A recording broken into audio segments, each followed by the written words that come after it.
Hello and welcome, it's the last week of May. It's another beautiful day today. We're going to start this week's video off with some excitement. We're going to have a fire. So these are the twigs that I've cleared from the new plot I took over. I need to get rid of them as soon as possible. It's been dry for a few days. I've checked the pile of twigs for wildlife. I've checked the wind speed. It's early enough in the day that there's not many people around, and I've got some water on standby, so let's get this set alight. Hopefully it won't take long. Little twigs, no big bits of wood in there. I reckon in half an hour it'll be gone. First job though is getting it alight.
So to say that didn't take too long is a bit of an understatement. It took about 3 or 4 minutes, just small twigs. I resisted the temptation to put some bigger bits of wood on there. Just small twigs. The fire was purely functional. You could obviously compost or bury twigs over time. I needed rid of that quickly. So that's the new plot cleared of weeds and debris.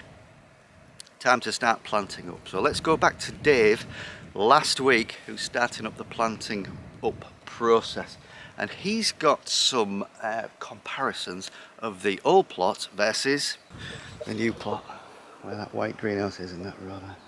I've spent the past month digging it over, getting rid of weeds, getting it ready for planting. It's fair to say that the soil, probably because I've been digging it over in the new plot, is not quite the same as the soil I've got here. So in the existing plot I've had for ages, soil's nice and loose. Some of the beds in the new plot, let's call it the new plot until, I don't know when we'll start calling it all one plot, but it's the new plot. Looks a bit like the moon, some of them.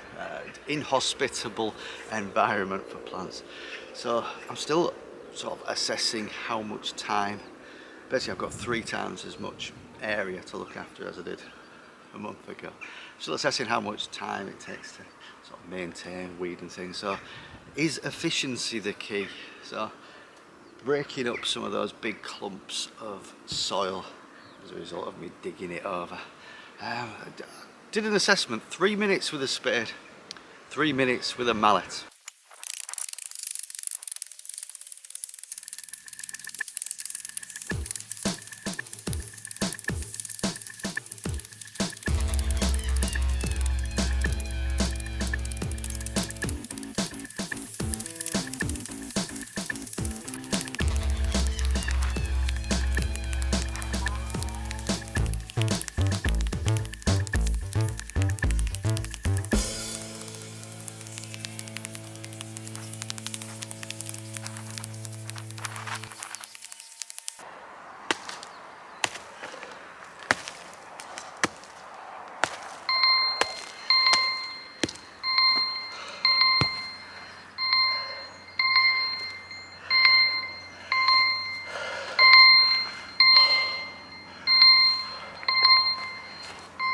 Before. After.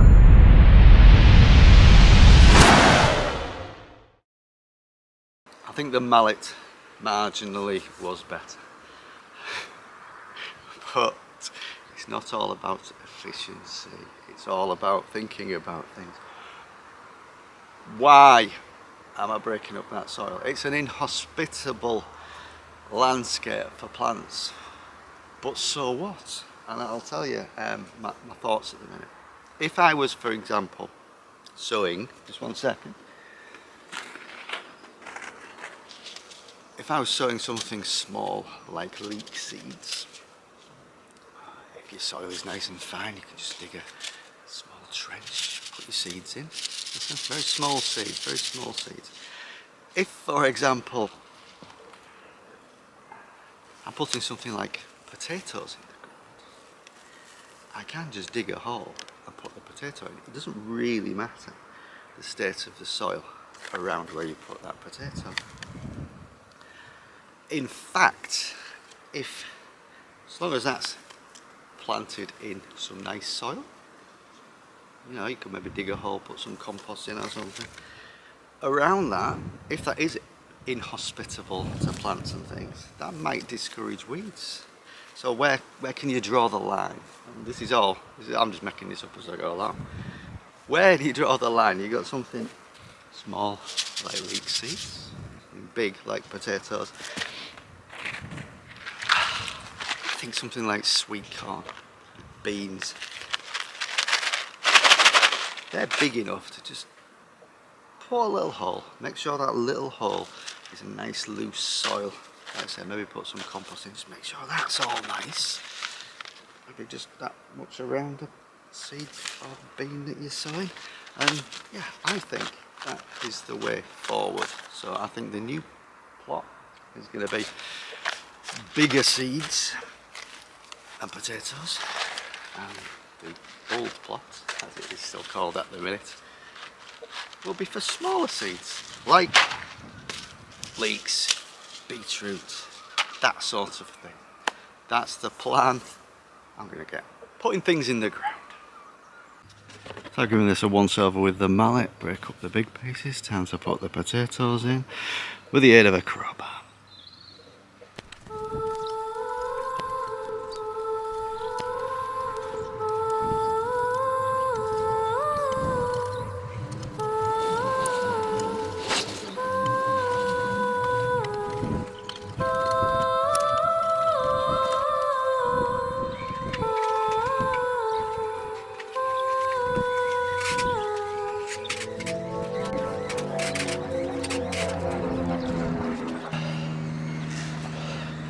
There we go, potatoes in, topped up the holes with nice loose soil from the old plot. So repeat that for the rest of the potatoes.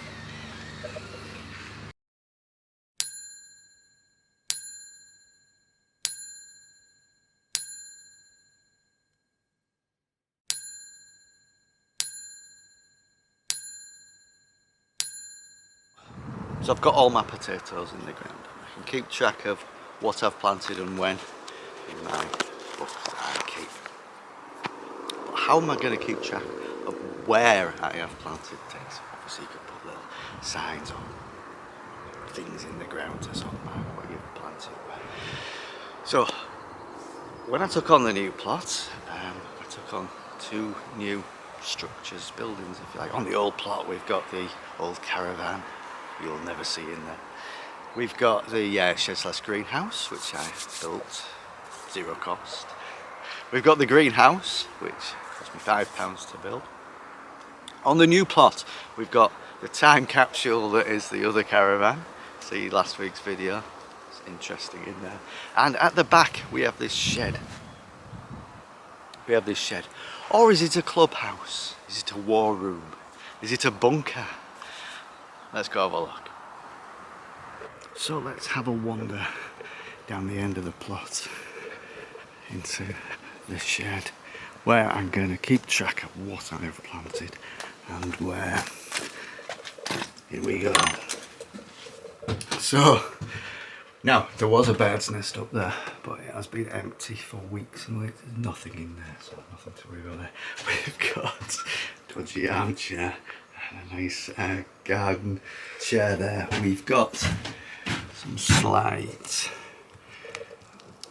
water damage, waterproof that from the outside, fix that up, that'll be fine. But this is where I'm going to do my planning. I now have my 3/2 plots mapped out. This is the old plot. We've got strawberry at the top, fruit zone at the bottom.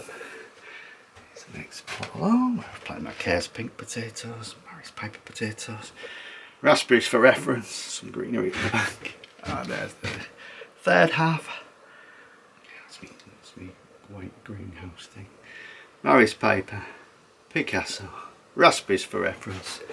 Oh, imagine the plotting and scheming I can do here. I can even hold my team meetings. Who on earth thought that was a good way to plant potatoes? It was your idea. That was your idea, not mine. Team meetings always go like this. So I've got numerous structures I can shelter from the sun and the rain and the wind in. Some more waterproof than others. Right, I'm going to get on with my planting. So let's have a quick check-in of where we are with planting then. I've sown 3 or 4 different types of potatoes, many potatoes, 2 different types of sweet corn. I've got my green beans in the ground under some beautiful teepees there. Let's go back to the shed and check the maps. So the old plot, we've got some small seed sowing still to do there. On the new plot, the first half, we've got sweet corn, potatoes, beans, potatoes, more sweet corn. I've kept the sweet corns separate, so hopefully they pollinate with the wind, so hopefully they won't cross-pollinate each other if that's the right term. And then the second half of the new plot, some potatoes down there, but we do have some gaps. What's the plan with those gaps? So we're in the greenhouse and I'll show you what we've got that's going to go out into that new plot, but they're not quite ready yet. So I sowed these seeds about a month ago. We've got some squash there just starting to develop that next leaf after the first 2 come out of the ground. We've got some butternut squash there. We've got a load of pumpkins there.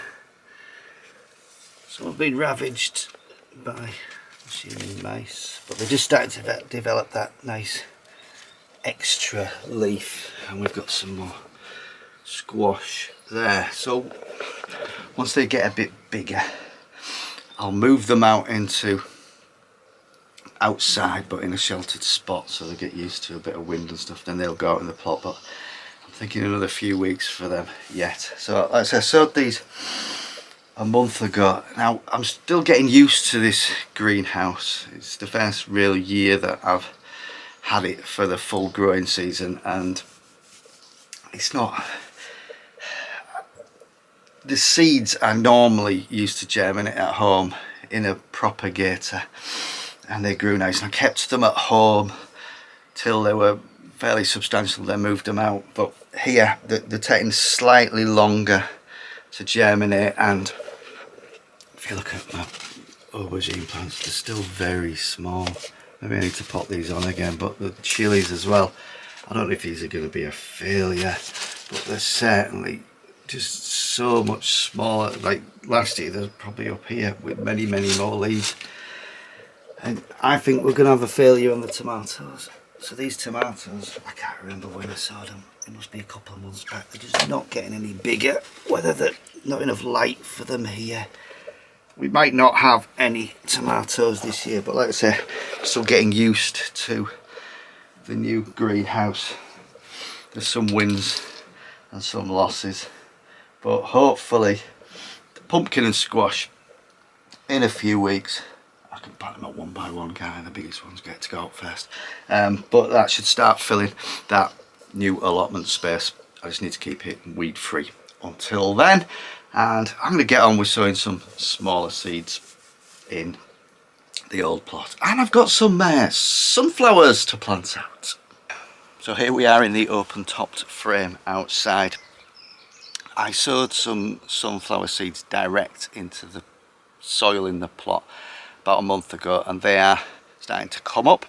2 months ago I sowed some seeds in the greenhouse in pots. Look at these sunflowers. they're coming along well. They've been in this open topped frame for about a week now, sheltered from the wind. This is where I'm going to bring out the plants from the greenhouse when they're big enough, like the pumpkins, but before they go into the plot. Let's have a sweet pea update.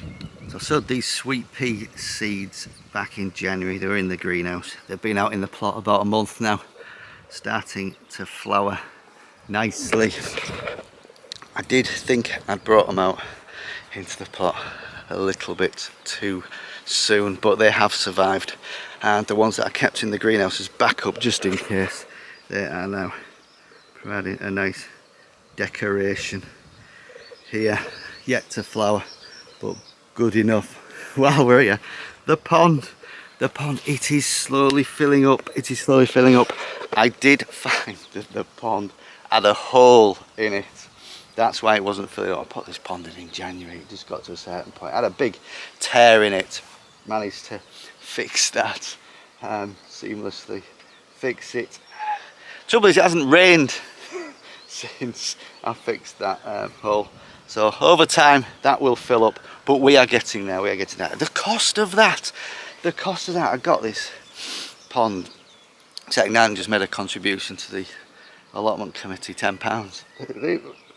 Fixing things, the putty and the tape that I used to fix it, that cost me more than the pond. Ridiculous. Right, enough chit chat. Let's start getting some seeds in the ground. So I've got some leeks and parsnips in the ground. I've sown my leeks direct again in this area. Sowed them direct for the first time last year rather than planting them somewhere and then transplanting them. Direct sowing for me, less faff, and it worked. We've still got last year's leeks here. They've started to go to seed, so I'm going to leave them. There'll be beautiful flowers shortly. There's one random parsnip. I think it's a parsnip. It must have been left over from last year, so we'll see what happens with that. We'll leave that in the ground. The parsnips are there, so nothing to see here in terms of sowing seeds. Dig a trench, scrape out a trench with the old claw, get the seeds in and water them. Nothing to see here, but there is something to see here. 2 hours after I put this fire out, and about a foot away from where the actual fire was, on this raised bank, you can see all the charred. You must see how hot it was. The wind must have been blowing this way. We have a potential fire hazard. I shall extinguish that. Stay safe out there. So after a flurry of activity, the old plot is starting to fill up, feeling a bit better about it. We've sown leeks, parsnips, swedes, beetroot, onions, in what can only be described as amateur timing. It's now 11 o'clock. It's getting hotter and hotter. Time for some trimming and some watering. We'll come back tomorrow and finish the sowing and the planting out. So we're back the next day. As you can see, I've planted out my sunflowers. I'm attempting a sunflower room watch. You can enter and exit. Come in and be surrounded by tall sunflowers. That's the dream. I've also planted out some onions that I sowed from seed, some red Baron onions, sowed them in January. Still quite small, but hopefully they'll be alright. And I had some peas that I've planted out, popped some more in the ground, built some quick tea peas. So the plots are filling up. There's still some gaps in the last half a plot, but that's where the squash and pumpkins can go. It's bank holiday weekend. I could come back tomorrow and film some more stuff. I'm going to come back tomorrow, but I shall be leisurely potting on some marigolds. I'm wondering what on earth I'm going to do with my tomatoes. That's it for this week. Thanks for watching. Click subscribe. Send me a comment. See you next time. Cheers.